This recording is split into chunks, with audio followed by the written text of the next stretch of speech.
Ibu diwakili oleh Ibu Wati nih. Nah, mungkin sebagai awal aja nih Bu, saya yang langsung nanya aja. Bagaimana sih Bu sebenarnya tadi sidang Ya, yang boleh, berjalan, yang berlangsung pada tadi pagi ini? Boleh diceritakan sedikit siapa saja yang hadir? Apakah Bang Teddy juga hadir atau bagaimana? Silakan Ibu. Agenda hari ini adalah keterangan saksi dari pihak pelapor gitu kan. Jadi yang dihadirkan itu adalah saksi dari pihak Rizky Febian.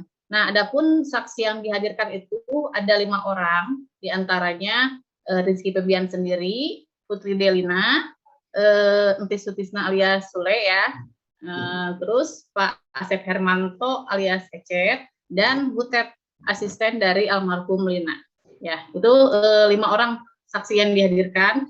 Nah, terkait Pak Teddy sendiri, memang itu kan wajib ya, karena dia sebagai terdakwa pasti wajib hadir di tiap persidangan. Nah, untuk keterangan-keterangan saksi keseluruhan itu mengacu kepada keterangan dari Pak Ecet. Nah, Pak Ecet, yaitu supir ketika almarhum masih hidup. Jadi keseluruhan saksi itu lebih kepada keterangannya dari Pak Ecet gitu kan. Jadi kalau saya boleh bilang ini yang paling paling intens gitu kan, atau yang mengetahui kejadian langsung yaitu Pak Ecet sendiri gitu kan. Nah, sedangkan keterangan Pak Ecet itu bahwa sekitar tahun berapa ya, 2019 itu almarhum ada mutasi PPKB dari nama Rizky Febian kepada almarhum. Nah, kemudian setelah BPKB tersebut selesai pada bulan Februari 2020, itu 1 bulan setelah almarhum meninggal dunia, BPKB tersebut diserahkan kepada Pak Teddy gitu kan. Nah, jadi ada keterangan dari Pak Teddy sendiri bahwa Pak Ecet itu dulu itu yang menyarankan untuk menjual mobil gitu kan, karena dia bilang bahwa itu adalah mobil peninggalan dari almarhum gitu kan. Jadi Pak Teddy itu boleh untuk menjual karena ini kan punya almarhum, katanya seperti itu. Nah, akhirnya kan Pak Teddy berani menjual, dan Pak Ecet pun waktu itu meminta sejumlah uang ya, meskipun itu uang itu akhirnya dibantah oleh Pak Ecet, uang tersebut adalah pesangon, tapi keterangan dari Pak Teddy uang tersebut adalah hasil dari ingin menjual mobil itu gitu kan. Jadi ada perbedaan gitu. Nah, sedangkan mutasi rekening itu senilai 20 juta gitu kan. Nah, jadi tadi pun pada saat persidangan itu dihadirkan alat bukti kwitansi jual beli di mana Rizky Febian ada transaksi kepada almarhum mobil Innova senilai 150 juta gitu kan di bulan Desember 2019 gitu kan. Nah, bukti tersebut meyakinkan kepada kami bahwa memang telah terjadi transaksi jual beli dari Rizky Febian kepada almarhum itu. Nah, itu sih kurang lebih itu yang tadi dalam proses persidangan seperti itu. Oke Bu, tapi ketika tadi persidangan sendiri berarti Kang Teddy nggak datang ya, berarti ya? Hadir, pasti datang. Kita sebagai terdakwa pasti hadir. Mungkin tadi kurang jelas ya, karena beliau itu kan duduk di samping saya di belakang, jadi kelihatannya kurang jelas, padahal ada gitu di samping saya duduknya.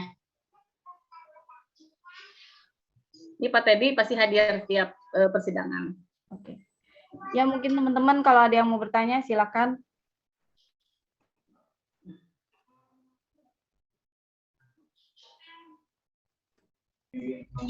Halo, selamat malam. Iya, selamat malam. Iya, saya Dir dari Selebrita Expose. Ingin nanya nih, Eti Sutisna alias Sule bersama kedua anaknya Rizky Febian dan Putri Deliana memenuhi panggilan jaksa penuntut umum di Pengadilan Negeri Bandung Selasa siang. Kedatangan tersebut untuk diperiksa menjadi saksi dalam perkara penggelapan atau penipuan dengan terdakwa Teddy Pardianan, mantan suami almarhum Lina Jubaidah yang juga mantan istri pertama Sule. Nah, pertanyaannya adalah Dengan didampingin kedua anaknya beserta rekan, Eti Sutisna alias Sule datang ke ruangan 4 Pengadilan Negeri Bandung. Kedatangannya untuk memenuhi panggilan jaksa penuntut umum sebagai saksi dalam perkara penggelapan penipuan dengan terdakwa Teddy Ferdian. Itu seperti apa penjelasannya? Jadi benar bahwa Pak Sule ya, saya sampaikannya Pak Sule ya, bahwa Pak Sule datang tadi memenuhi panggilan dari JPU untuk menghadiri persidangan sebagai saksi ya atas pelaporan anaknya yang bernama Rizky Febian. Nah, Pak Sule itu memang menerangkan ya bahwa beliau mengetahui proses masalah terkait masalah ini hanya dari keterangan dari Rizky Febian dan Pak Ecet gitu kan. Jadi beliau sendiri tidak melihat atau mendengar atau mengalami langsung ya. Jadi tindak pidana ini tidak mengetahui. Jadi beliau itu hanya mendengar dari anaknya dan Pak Ecet supir gitu kan. Itu kurang lebihnya seperti itu. Nah, jadi tadi itu yang saya tanyakan justru kepada Pak Sule ini terkait almarhum. Ketika mereka bercerai, apakah almarhum memiliki harta atau selebihnya apa ya terkait mau tanah, emas atau rumah gitu kan. Nah, awalnya beliau itu menyampaikan bahwa almarhum tidak punya sama sekali aset ya. Jadi aset yang dikuasai selama ini oleh almarhum adalah milik dari Rizky Febian. Nah, akan tetapi saya mendapatkan artikel bahwa almarhum itu sewaktu bercerai mempunyai atau memiliki harta bawaan atau harta bersama yang dibawa ke dalam pernikahan bersama dengan Teddy. Akhirnya beliau mengiyakan. Jadi awalnya membantah, tapi akhirnya mengiyakan bahwa almarhum itu istilahnya memiliki harta itu kan. Yang saya pertanyakan justru di sini seolah-olah almarhum ketika menikah dengan Teddy itu tidak punya uang sepeser pun gitu kan. Kenyataannya memang ada itu kan harta bawaan atau harta bersama dengan pernikahan dengan Sule gitu kan. Nah itu yang saya tanyakan. Akhirnya Pak Sule mengakui bahwa almarhum punya harta. Itu keterangan dari Pak Sule sih kurang lebih seperti itu. Oke, makasih Bu Ati. Iya, sama-sama. Bu Ati, perkenalkan saya Desi dari Detik. Sebelumnya saya mau tanya, itu kan di persidangan itu adalah dijelaskan oleh Pak Ecet itu, maaf namanya Agus Hermanto ya. Tadi kan Asep Hermanto, tapi Asep panggilan Hermanto. ininya sih lebih Pak Ecet ya. Ya. Iya, takutnya saya orang yang berbeda itu. Ya. Takutnya saya namanya orang Asep berbeda. Hermanto. Nah, Pak Asep Hermanto kan dalam persidangan tadi kan mengatakan kalau mobil tersebut dijual 40 hari setelah Bunda Lina meninggal dunia. Ya, gitu. betul. Nah, di situ Pak Ecet mengatakan waktu ditanya kenapa mobil itu dijual, itu karena mau beli mobil baru katanya. Ya. Mobil itu sempat diminta juga sama paman, maksudnya di situ paman dari pihak keluarga Bunda Lina kali ya meminta dan pamannya katanya paman istrinya suaminya dari itu Yani adiknya almarhum. Oh, berarti dari pihak Bunda Lina ya? Ya. Gitu. Nah di situ kan katanya dia di saat meminta kembali mobil tersebut bilangnya untuk operasional bintang gitu. Nah, dari semua penjelasan kesaksian PC tadi, apakah ada yang dibantah sama Kang Teddy gitu dari semua yang tadi yang mulai katanya kalau alasannya ke Pak Ecet buat ganti mobil baru, padahal ternyata dijual untuk bayar hutang dan Pak Ecet sendiri mengatakan tadi juga nggak mengetahui kalau Bunda Lina ternyata punya utang gitu. Nah itu gimana tanggapan Pak Teddy gitu? Jadi terkait mobil itu keterangan dari Pak Teddy itu BPKB diserahkan kepada Pak Teddy setelah almarhum meninggal.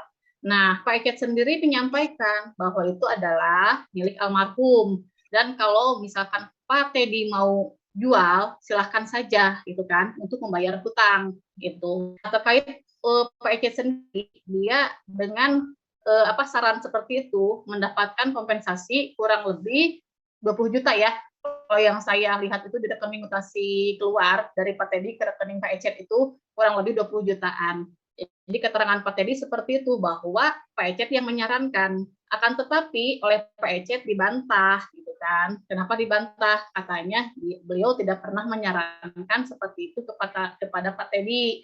Dan permintaan uang kurang lebih 20 juta adalah termasuk pesangon. Katanya ketika almarhum meninggal minta pesangon. Yang saya heran itu kok mintanya kepada Pak Teddy yang sama sekali tidak punya uang. Kenapa kok nggak ke ahli waris yang lain yang menguasai aset gitu kan? Sedangkan Pak Teddy kan tidak punya apa-apa. Nah ini terkait utang, perlu saya klarifikasi. Ini waktu proses tanya jawab memang hal tersebut tidak terungkap ya.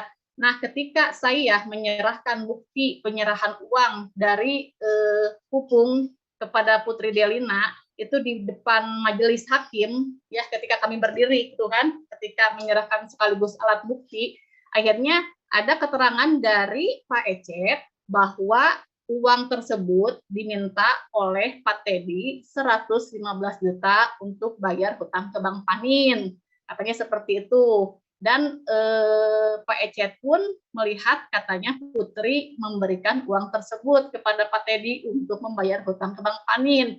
Nah, saya juga heran, katanya tidak tahu terkait utang piutang ke Bank Panin, tapi ketika ditanya di depan majelis hakim, dia mengetahui bahwa minta 115 juta untuk bayar utang ke Bank Panin, yang akhirnya katanya diserahkan oleh Putri sebesar 116 juta, itu kan. Tapi itu dibantah oleh Teddy, kenyataannya diterima itu adalah 20 juta, gitu kan. Jadi yang membayar utang ke Bank Panin adalah Pak Teddy sendiri, yaitu pinjam ke KUR BRI, kalau nggak salah kurang lebih 100 juta lah ya. Jadi dia tuh pinjam ke Bank BRI kurang lebih 10 juta untuk bayar ke Bank Panin, sedangkan yang hasil penjualan mobil dia dipakai untuk membeli Panther kurang lebih senilai 70 juta, gitu kan. Jadi kalau saya tarik kesimpulan, ini adalah dana silang gitu kan. Jadi Teddy membayar utang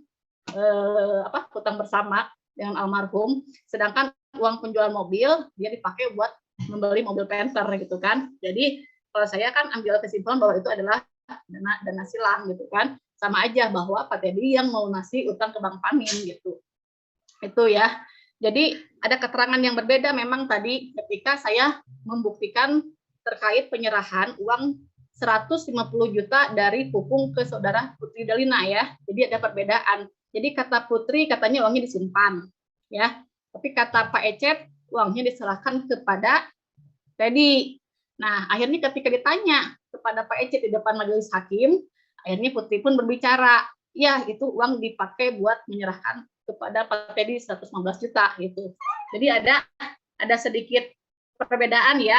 Jadi pada saat Putri Delina diperiksa sebagai saksi itu tidak muncul, tapi ketika Pak Ecet berbicara sebagai saksi, Putri Delina mengiyahkan bahwa itu uang dipakai kepada Pak Teddy sebesar 115 juta lah, itu kan. Nah, faktanya Pak Teddy tidak mengakui bahwa uang itu dipakai 115 juta, yang dia terima adalah 20 juta gitu. Jadi maaf, Ya. untuk ini ada keterangan, bisa dibilang ada keterangan baru ya di sini di persidangan kita ya. Uang 150 juta ini kalau boleh tahu tuh dari hasil apa Pupung, dan Pupung itu ini di sini muncul kayak nama baru lagi itu. Iya, Pupung. Sebetulnya udah saya jelaskan waktu itu ya, udah saya pernah kasih ke media apa gitu kan. Itu ada penyerahan uang 150 juta dari Pupung kepada Putri Delina. Itu disaksikan oleh Teddy dan Pak Ecet sendiri menyaksikan gitu kan. Nah, utang tersebut adalah utang yang dipinjam oleh Pupung ketika almarhum masih hidup. Nah, almarhum pada saat itu meminjam ke Bank Panin sebesar 200 juta rupiah, gitu kan. Yang mana akhirnya utang tersebut dilunasi oleh Teddy gitu. Gitu. Itu pun diakui oleh Pak Ecet waktu itu bahwa itu adalah utang ke Bank Panin yang harus dilunasi ke Bank Panin. Makanya Pak Ecet menyampaikan bahwa Putri sudah membayar katanya utang ke Bank Panin sebesar 115 juta. Padahal Teddy tidak mengakui pembayaran ke Bank Panin itu pakai uang tadi pinjam ke Bank BRI gitu. Oh, berarti ada hasil dari uang Pupung memberikan uang 150 bayar hutang ya, bisa dibilang bayar utang. Ya, bilang bayar bayar utang utang gitu kan. ke Ya, Putri Delina 150 juta ya, dan uang ya, 150 juta betul. itu harusnya Ya, dibayarkan ke Bank Panin. Bang Panin, Mm-mm, sebesar 115 juta. 115 juta. Ya, Tapi ternyata menurut Pak Teddy, Putri hanya membayarkan 20 juta. hanya menerima, ya Pak Teddy itu hanya menerima 20 juta, itu pun disampaikan oleh Pak Teddy dari awal pemeriksaan di Polda Jabar, ya, itu dia konsisten menyampaikan ke saya bahwa yang diterima dari Putri adalah sebesar 20 juta rupiah. Tapi saya tanya kepada mereka, ada nggak bukti penyerahan kwitansi atau apapun, katanya tidak ada. Berarti mobil itu dijual untuk menambal bayar hutang di Bank Panin Ya, itu? itu keterangan dari Pak Teddy, ya. Dari awal memang dia menyampaikan seperti itu ya. Dari awal BAI, BAP, dia menyampaikan seperti itu. Tapi ketika BAP tambahan, itu tanpa didampingi saya, waktu itu ada muncul bahwa uang itu dipakai untuk membeli mobil Panther, gitu kan. Gitu kan. Saya juga heran, kok ada tambahan pembelian mobil Panther. Memang di mutasi rekening ada tertera bahwa itu untuk pembelian mobil Panther, tapi itu harusnya dipertegas bahwa itu adalah dana silang gitu kan, dana silang untuk membeli mobil Panther, sedangkan pelunasan ke Bank Panin itu mempergunakan uang pribadi Teddy dari hasil minjam ke Bank BRI gitu kan. Nah itu nggak muncul di proses pemeriksaan, tidak muncul sama sekali. Oke, itu. Ya. Berarti dengan kata lain sebenarnya anak-anak dari Bunda Lina ini kan dari kalau melihat wawancara terdahulu saat Bunda Lina awal meninggal, Pak Teddy kan sama sekali tidak pernah membahas soal utang Bunda Lina gitu. Yang dibahas adalah piutang Bunda Lina, piutang, ya kan? Ya. Dan di sini kan tadi beberapa saksi mengatakan tidak semuanya tidak tahu punya utang. Ya, nah, sebenarnya dari Pak Teddy ini sudah pernah bicara nggak? Sudah pernah bicara belum maksudnya ke ahli waris Bunda Lina lainnya, misalnya ke Iki, ke Putri, kalau Bunda Lina tuh ternyata punya utang segini. Keterangan dari Pak Teddy ya, ini kenapa nggak muncul dari awal? Karena pada saat almarhum meninggal dunia, itu kan yang dibahas terkait pembunuhan berencana, gitu kan. Jadi akhirnya dia sampai melupakan terkait utang yang harus dibayar oleh Pak Teddy, gitu kan, ke bank. Nah, kalau terkait dia mempermasalahkan utang, saya kurang tahu ya, karena waktu itu memang kami belum jadi lawyer Pak Teddy ya.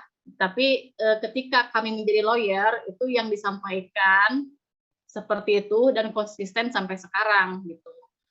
Nah, ini terkait Bank Panin, itu kan beliau itu meminjam ke Bank Panin sebesar 200 juta dengan jaminan BPKB Avanza Veloz warna merah, itu adalah milik dari adiknya Bunda, gitu kan, dari almarhum. Nah, kita juga ada bukti ketika Pak Teddy melunasi utang ke Bank Panin, akhirnya BPKB tersebut diminta oleh adiknya almarhum yang bernama Yani untuk dikembalikan. Nah, itu ada buktinya, gitu kan, bahwa Yani akhirnya menerima BPKB. Nah, sekarang gini aja posisinya, kalau memang tidak ada utang, tidak mungkin bahwa tiba-tiba Teddy pinjam ke Bank Panin, ya, itu dengan jaminan BPKB atas nama adiknya almarhum. Kan ini pasti ada kaitannya, gitu kan? Nggak mungkin tiba-tiba Pak Teddy minta kepada Yani, gitu kan? Nah, kalau memang yang meminta almarhum masuk akal kan, gitu. Oke, cukup. Mungkin ada yang lain tambahannya. Terima kasih, Mbak Wati.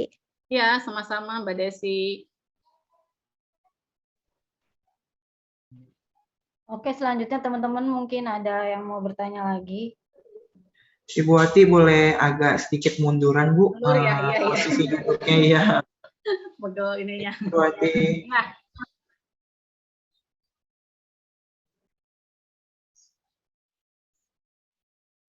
Jadi memang ada hal-hal yang memang tidak diungkapkan ke dalam berkas perkara. Seperti tadi terkait lunasan ke Bank Panin, itu kan dari awal BAI Pak Teddy menyampaikan seperti itu. Bahkan bukti pelunasan pun sudah masuk ke dalam berkas ya. Akan tetapi ketika masuk ke proses persidangan, berkas tersebut tidak ada. Makanya ada sebagian berkas yang memang menguntungkan atau istilahnya pihak PT Di akhirnya memang nggak ada gitu kan, makanya berkas itu akan kami sampaikan nanti di proses persidangan gitu.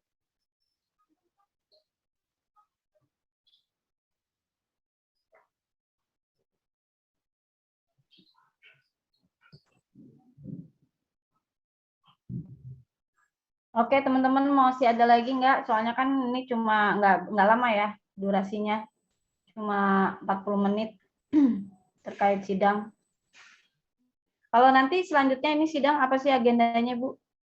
Agendanya masih ya keterangan saksi, infonya yang akan dihadirkan adalah Saudara Ferry dari Net TV. Ya, jadi beliau itu adalah sebagai pihak pertama dalam kontrak perjanjian antara Net TV dengan Saudara Rizky Febian, gitu kan.